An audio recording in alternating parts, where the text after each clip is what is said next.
بسم الله الرحمن الرحيم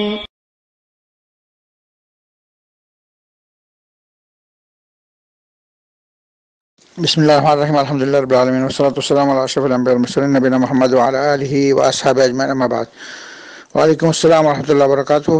সমাজ ভাই, আপনি দিবস সম্পর্কে প্রশ্ন করেছেন। যত ধরনের দিবস রয়েছে যেগুলো নাকি যারা মুসলমান না তাদের পক্ষ থেকে এই ধরনের দিবস পালন করা এটা আবিষ্কৃত হয়েছে। ইসলামে এই ধরনের দিবসের কোনো নিয়ম নাই। বিশেষ করে মৃত্যু দিবস বা জন্ম দিবস বা স্বাধীনতা দিবস এই ধরনের কোনো কিছুই ইসলামে নাই, অস্তিত্ব নেই। তো যে কাজটা ইসলামে নেই সেই কাজটা করাটা পাপের কাজ। মানুষ মারা গেলে, একটা মারা গেলে সে তার জন্য দোয়া করাটা এটা নিয়ম, সাদকা করা, দোয়া করা। রাসূল সাল্লাল্লাহু আলাইহি ওয়াসাল্লাম বলেছেন যে একটা লোক যখন মারা যায়, জামাতা ইবনে আদমের কথা আমালুহু, একটা লোক মারা গেলে তার আমল নামা বন্ধ হয়ে যায়।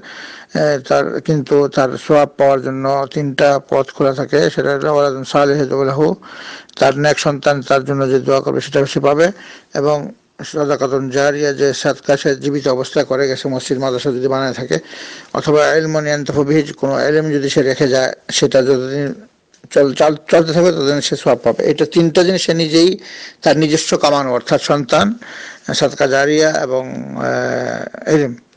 আর বাকি অন্য মানুষের পক্ষ থেকে সে পেতে পারে সাদকা, কেউ যদি তার পক্ষ থেকে সাদকা করে অথবা তার জন্য দোয়া করে মাগফিরাতের, সেটা সে পাবে। এবং অন্য আত্মীয় স্বজন হোক, ছেলে হোক, তার জন্য যদি বদলি হজ বা উমরা করে, এটাও সে পাবে আর কি। এছাড়া আর কোনো পাওয়ার রাস্তা নাই।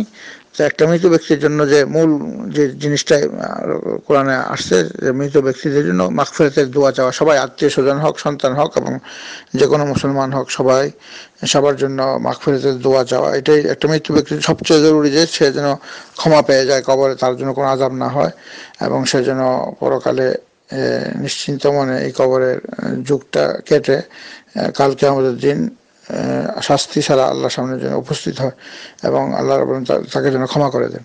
তো মূল উদ্দেশ্য আল্লাহর কাছে ক্ষমা পাওয়াটা। তো এইটার জন্যই দোয়া করতে হবে সবার জন্য। পবিত্র কোরআনে দোয়া শিক্ষাও দিয়েছেন, রব্বানা ইগফির লানা ওয়া লিইখওয়ানিনা আল্লাযিনা সাবাকুনা বিল ঈমান ওয়া লা তাজআল ফি কুলুবিনা গিল্লাল লিল্লাযিনা আমানু রাব্বানা ইন্নাকা রাউফুর রহিম। হে আল্লাহ, আমাদেরকে ক্ষমা করো, আর আমাদের যারা ভাইরা আছে, যারা আমাদের পূর্বে দুনিয়াতে থেকে চলে গেছেন, তাদেরকে আল্লাহ তুমি ক্ষমা করো, এবং তাদের অন্তরে, তাদের ব্যাপারে আমাদের অন্তরে কোনো ধরনের হিংসা বিদ্বেষ রেখো না। তো এখানে সূরা মুহাম্মদের 19 নম্বর আয়াত আল্লাহ তাআলা বলছেন, ফাআলাম আন্নাহু লা ইলাহা ইল্লাল্লাহ ওয়াস্তাগফির লিযামবিকা ওয়া লিল মুমিনিনা ওয়াল মুমিনাত।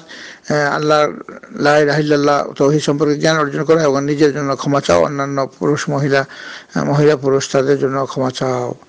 তো আমরা দোয়া করি আল্লাহ তাআলা আমাদের সবাইকে যেন দ্বীন ইসলামে যে বিধান রয়েছে সেটা মানার তৌফিক দান করুক, আর যেটা দ্বীন ইসলামে নেই সেটা বেদাত এবং যেটা অন্যায়ের কাজ সেগুলো থেকে আমাদেরকে দূরে থাকার তৌফিক দান করুক। সাল্লাল্লাহু আলা নবিয়িনা মুহাম্মদ ওয়া আলা আলিহি ওয়া আসহাবিহি আজমাইন। আমরা আবারও বলি যে মৃত্যুবার্ষিকী, জন্মবার্ষিকী, এই দিবসগুলো কোরআন হাদিসের কোনো অস্তিত্ব নাই। এগুলো করলে আরও গুনাহ হবে, সওয়াব তো হবেই না, গুনাহ হবে, এবং সময় অপচয়, টাকা পয়সা সবই অপচয় হবে, এবং এটার জন্য শাস্তি ভোগ করতে হবে।